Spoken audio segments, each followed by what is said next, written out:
तो वेलकम आहे तव्हांखे न्यू व्लॉग में। हिन महिल मां आयो आहियां कराची ते वेट थो कयां मोहम्मद आसिम शेख। मां कॉल कई आहे अचण वारो हूंदो, हिन महिल ताईं न आयो आहे। ओके गाइस, मां हिते वेठो आहियां तक़रीबन 20 मिंट थी विया आहिनि, बस दोस्त अचण वारो हूंदो, पर हिन महिल आहियां मां रोड ते ऐं ख़बर अथव हितां जो माहौल कराची जो। मां इंतज़ारु करे रहिया आहियां दोस्त जो, बसि अचण वारो आहे। फ़ोन मां कईमांसि। वालेकुम सलाम, शाला खुश आहियो? तबियत ठीक आहे? मां हिन व्लॉग को कया हिन महिल अचानक पोयां अची वियुमि। तकलीफ़ त न आई, तव्हांखे इंतज़ार करायो मां। न तकलीफ़ न आई, ते रोड ते वेठो हुउमि व्लॉग वग़ैरह कयां। माहौल ई तव्हांखे ख़बर आहे, सिस्टम त कोई अलाए अचानक पोयां अची वियो शॉपिंग लाइ, पर तव्हां हुयो।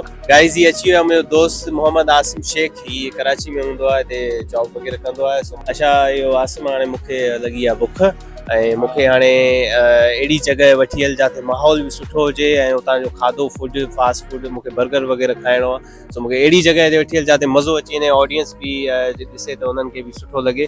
बहुत इलाही जॻहूं आहिनि कराची में, पर हिकिड़ी शइ जेका आहे नई अञा ताईं तव्हां विज़िट न कई हूंदी जेका कराची में। हा, उहा मां हलो त तव्हांखे विज़िट थो कयां। उतां जो माहौल, उतां जो जेको एनवायरमेंट आहे उहो ॾिसी तव्हां पाण फ़िलहाल त परेशान थींदो। सही आहे, पर मूंखे मज़ो अची वञे, खाधो अहिड़ो हुजे माना ईअं सभा वाह वाह हुजे, छो जो मां रेटिंग वग़ैरह बि ॾींदो आहियां ब्लॉग। जॻह जो लोकेशन जो नालो डिफेंस 2 में फूड स्ट्रीट आहे हिकिड़ी जेका नई खुली आहे।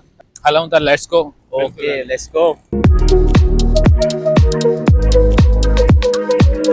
ओके गाइस, तो हिन महिल असां अची विया आहियूं। इहो फूड स्ट्रीट आहे, हर क़िस्म जा ब्रांड्स आहिनि हिते। लास्ट टाइम आयो हुउमि मां त OPTP बर्गर बीफ बर्गर जे बारे में मां ॿुधो हुयो, पर उहो ट्राई न कयो आहे। पर हिते साम्हूं हिन महिल आहे ब्रांड OPTP बर्गर।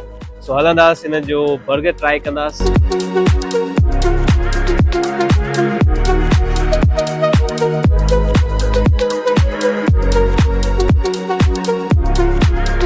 तो असां ऑर्डर कयो आहे ब्रेकफास्ट स्मैश ऐं ही बीफ में आहे। चिकन बर्गर ही खाधा आहिनि, पर बीफ में कॾहिं न खाधो आहे। तंहिंखां पोइ असां ही फ्राइज़ घुराया आहिनि ऐं ही हिननि जूं कोल्ड ड्रिंक्स आहिनि, हिननि जूं पंहिंजूं। मोहम्मद आसिम शेख ही घुरायो आहे पंहिंजे लाइ शॉटगन बर्गर घुरायो अथई। सो ही जेको बीफ बर्गर आहे इहो मां ट्राई कंदुमि ऐं तव्हांखे रिव्यू ॾींदुमि। ऐं ही मोहम्मद आसिम घुरायो आहे त ही पाण ट्राई कंदो ऐं हिननि जो रिव्यू ॾींदो। ओके, ही आहे बीफ बन आहे, एग भी आहे, अंडो भी आहे, ऐं ही बीफ पेटी आहे हिकिड़ी। हिकु पेटी मां घुराई आहे, ॿियो बंदि आहे साइड। मां ट्राई था कयूं, टेस्ट था कयूं। मां कॾहिं बीफ बर्गर ट्राई न कयो आहे, पहिरियों आहे, ट्राई था कयूं।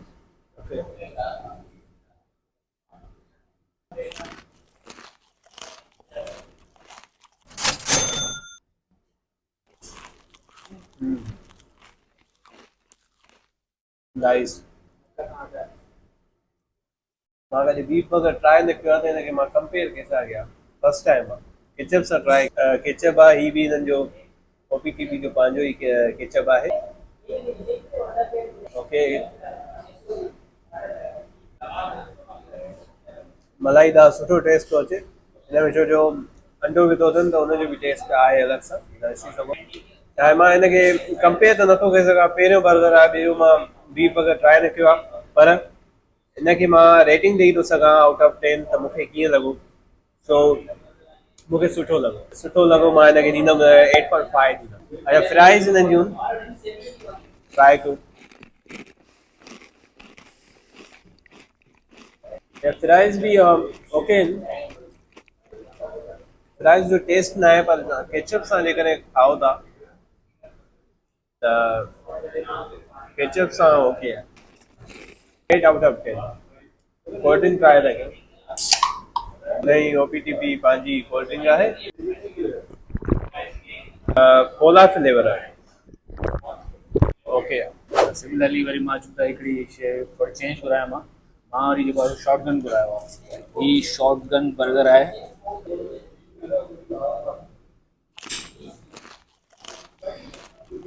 सुठो टेस्ट आहे। 7 मां हिनखे रेट कंदुमि। सही आहे, ओके आहे, गुड आहे। तो ही अॼु मां आयो हुयुसि फूड स्ट्रीट फेज़ 2 में ऐं हिते OPTP बर्गर ट्राई कयो ऐं बीफ बर्गर मां पहिरियों दफ़ो ट्राई कयो आहे। तो ट्राई के मैं पंहिंजो एक्सपीरियंस तव्हां शेयर कयुमि। उम्मीद आहे ही वीडियो तव्हांखे पसंदि आयो हूंदो। पसंदि आयो वीडियो लाइक कयो, सब्सक्राइब कयो चैनल खे। तव्हांखे ख़बर आहे त OPTP फुल फॉर्म छा आहे? 2 पोटैटो। इस OPTP का फुल फॉर्म क्या है? टीपी का फुल फॉर्म 1 पोटैटो 2 पोटैटो है।